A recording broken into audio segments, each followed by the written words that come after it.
sa atong nasinating ang mga katalagman.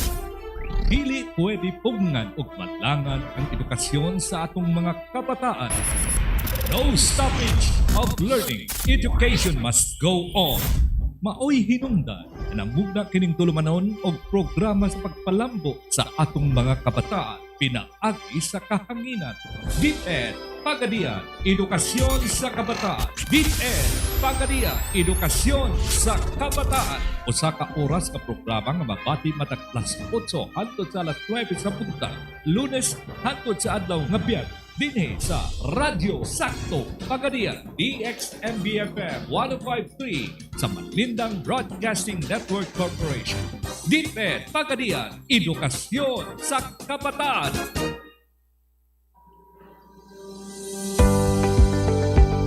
Usa ka maayong Lunes nga buntag sa tanan natong mga pinalanggang tigpaminaw. Alas 8:04 or alas 8:05 na sa buntag. Maayong buntag sa ato ang mga estudyante, sa ato ang mga banggiitan nga mga magtutudlo dinhi sa dakbayan sa Pagadian.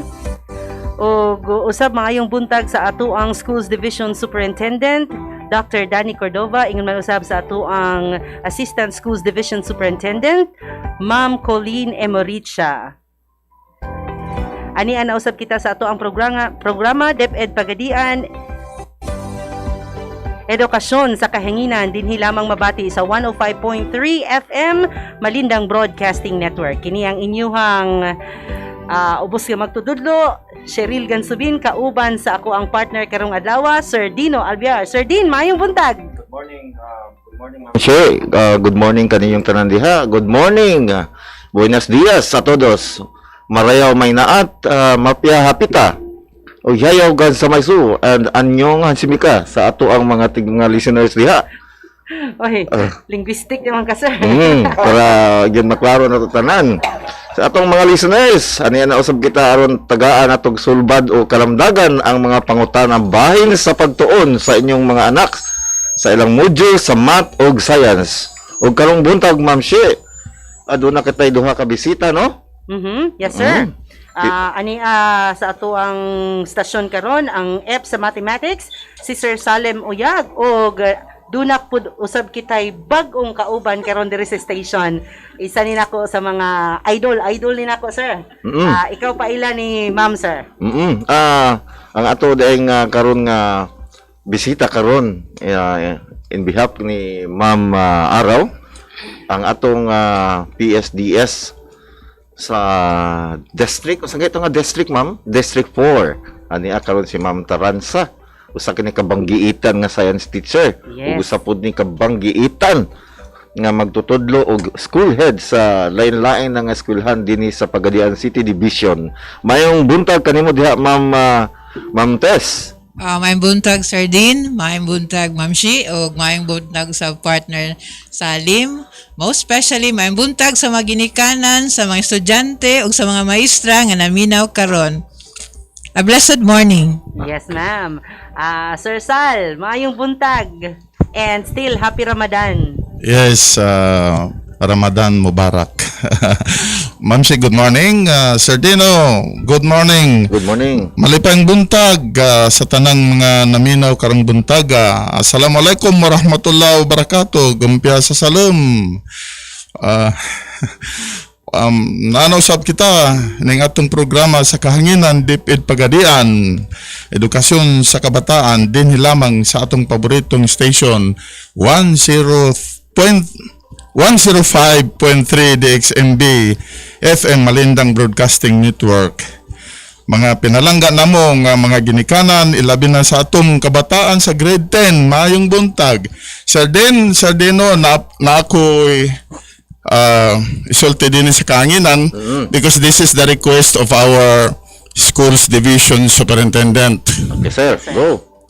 Just this morning, Sir Dino and Ma'am Shi, I have met the Schools Division Superintendent, Dr. Danny B. Cordova, CISO 6. He instructed me to request all elementary and secondary school teachers of this division to consider all our learners,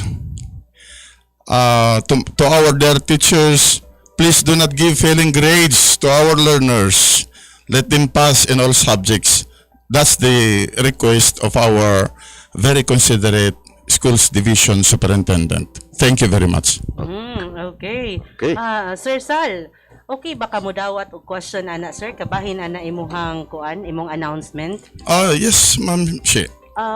Dunay mga bata sir nga nang enroll, however kas ara mikuha og module dayon wala na mikuha lain og modules. Are we still going to let them pass? Definitely yes, Ma'am Shi. In all means, ang mga teachers pangitagid paagi nga ma-reach out nila ang mga learners nato. Okay. Thank you. Og nadi kay pakapin ma'am no. Yes, Og sir. dili na to malimtan do na atong miagi. Nagkandak si Sir Pulyoso Yes, sa sir. katong bahin sa atong mga submission sa school forms no.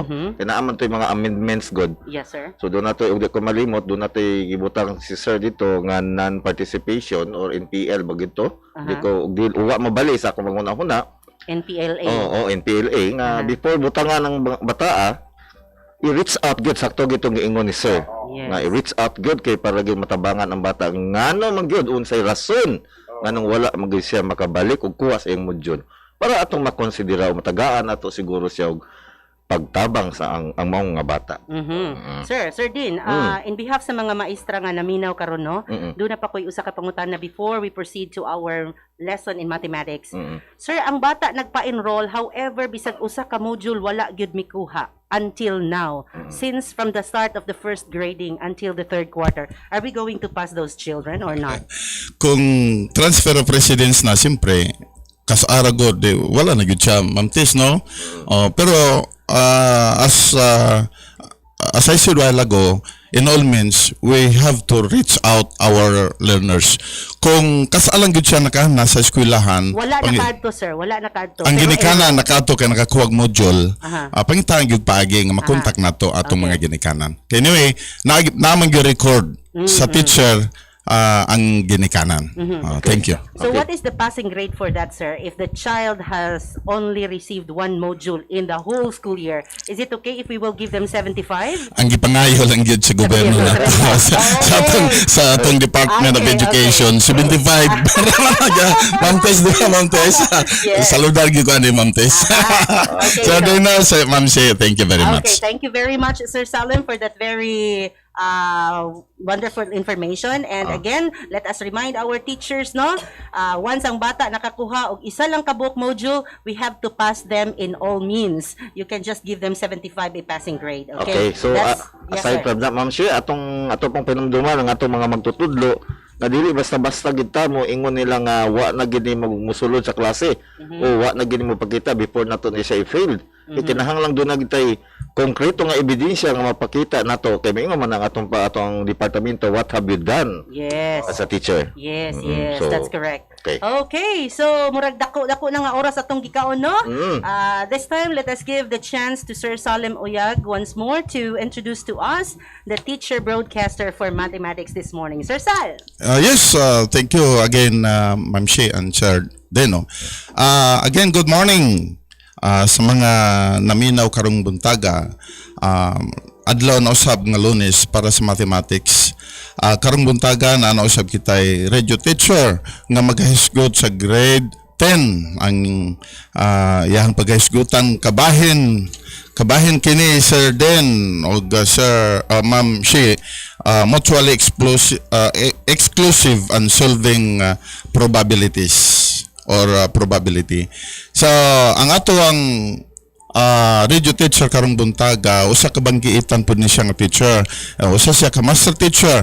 Nagatudlo siya dinha sa Zamboanga del Sur National High School. She is a graduate of Bachelor of Secondary Education, major in mathematics sa MSU IIT Iligan City.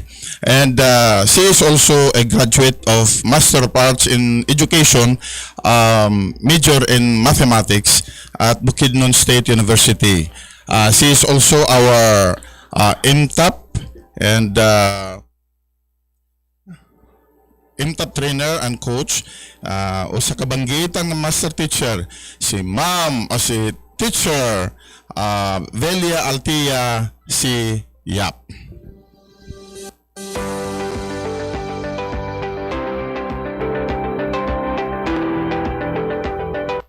A blessed morning to all the listeners out there, especially our grade 10 students, and of course to the parents as well. I will be your radio teacher this morning, and I am happy to be with you for another lesson over the radio. I hope our students are now ready. I am Mrs. Villa Althea Yap from Zamboanga del Sur National High School, and I will be your teacher on air for this morning. Before we start with our lesson, please find a comfortable place where you can hear clearly our broadcast.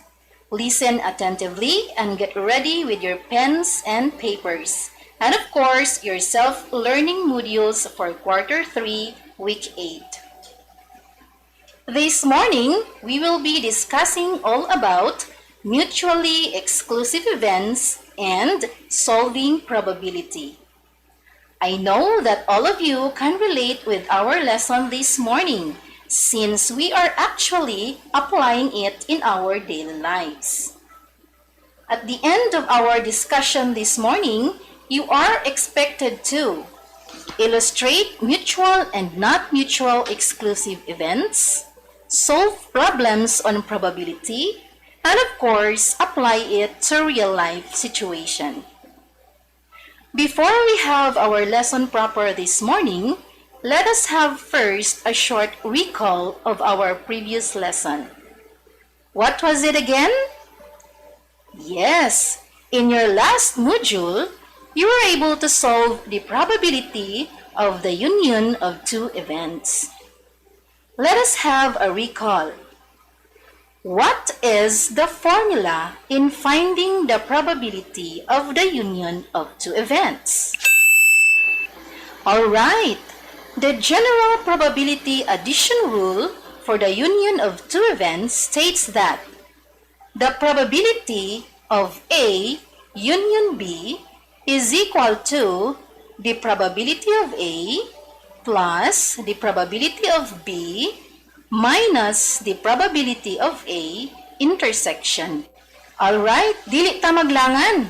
Let us now start discussing our lesson for today, which is again all about mutually exclusive events and solving problems on probability. Let us start with the definition. Two events are mutually exclusive if the occurrence of any one of them excludes the occurrence of the other event. In other words, mutually exclusive events are those that cannot happen at the same time. So, if we are going to illustrate a Venn diagram of mutually exclusive events, we have a disjoint set, or set A is disjoint to set B, meaning there is no intersection between the two sets. For you to understand fully, let us have some real-life examples of mutually exclusive events. Again, remember that mutually exclusive events are events that cannot happen at the same time. First example, the events of running forward and running backwards are example of mutually exclusive events. Why? Because you cannot run backwards and forwards at the same time. Running backwards and running forwards are two events that cannot be done at the same time. That is why these events are mutually exclusive. Did you get it, students? Okay, let us have another example. The events of turning left and turning right are mutually exclusive, since you cannot do both at the same time. You cannot turn left and turn right at the same time. You want another example? Okay. How about the event of tossing a coin? Diba, in a coin, ang usa ka side gitawag og head, while ang other side is the tail. Now, tossing a head and tossing a tail are mutually exclusive events. Why? Because if you toss a coin, what will come up is just only either a head or a tail. In tossing a coin, what will come up is always just one side. Okay, what else? What other examples can you give that involve mutually exclusive events? How about those who are fond of playing cards? Pwede no? The events of getting or drawing a king and drawing an ace are mutually exclusive. Why? Because a king cannot be an ace at the same time, isn't it? Yes, dili pwede nga ang card is king and at the same time ace pud siya. Wala may barahan no nga king dayon ace pud siya. The same as dili pwede nga jack ang card at the same time queen pud siya. Di ba no? Alright, what else? What other examples can we have for mutually exclusive events? Kanang galaba, then at the same time galampaso sa salog. Pwede ba na? Dili pwede himuon og dungan ang manglaba og maglampaso.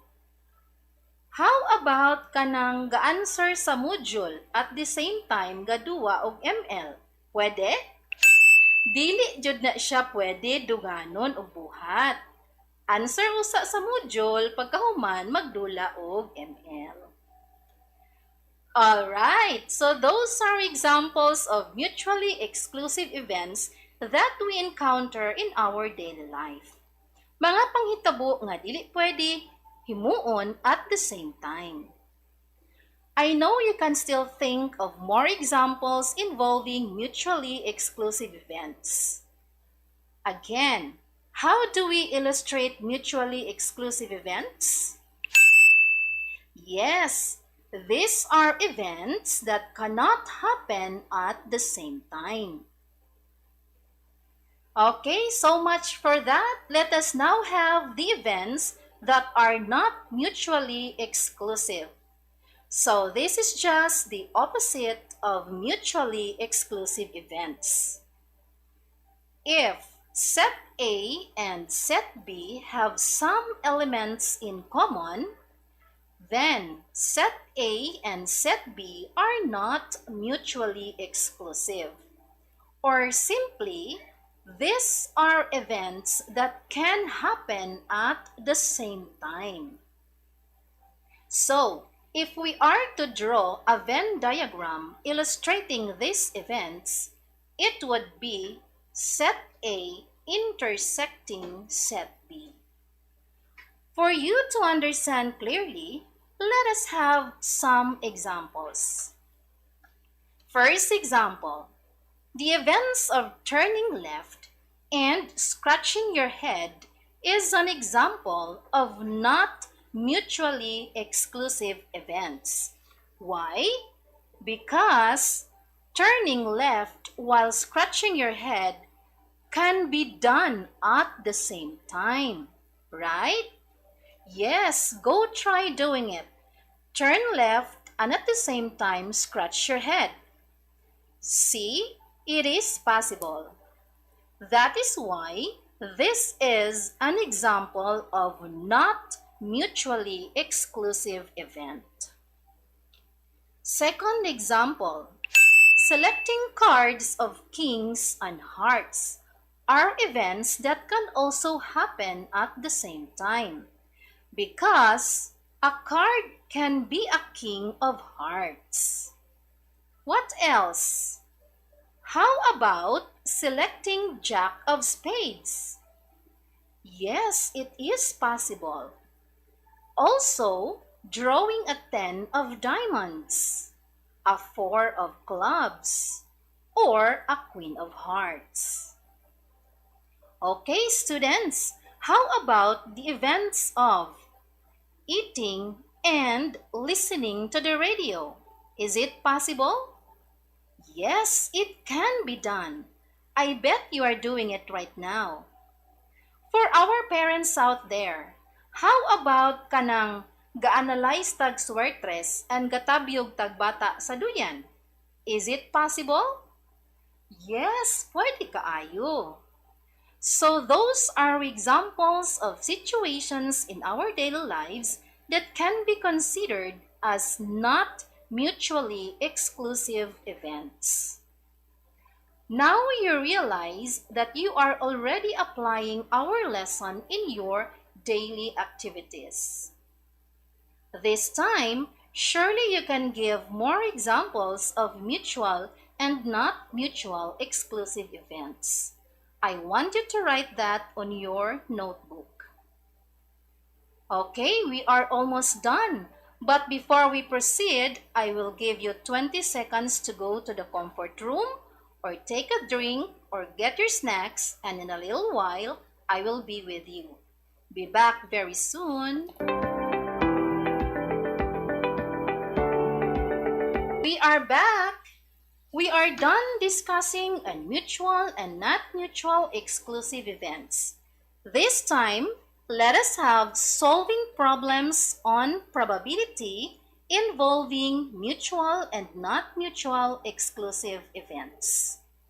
First, let us have the formulas to be used in solving probabilities involving mutual and not mutual exclusive events. First formula states that if two events A and B are mutually exclusive, then the probability that either A or B occurs is the sum of their probabilities. Please take note of the word or, which means to add the probability of each event. In other words, the probability of A or B is equal to the probability of A plus the probability of B. Did you get it? Okay, let's proceed to the second formula, which states that if two events, A and B, are not mutually exclusive events, then the probability that either A or B occurs is the sum of their probability decreased by the probability of both occurrence. Or simply, for not mutually exclusive events, the probability of A or B is equal to the probability of A plus the probability of B minus the probability of A and B. To gain a better understanding of these two kinds of probability problems, let us have examples using the playing cards.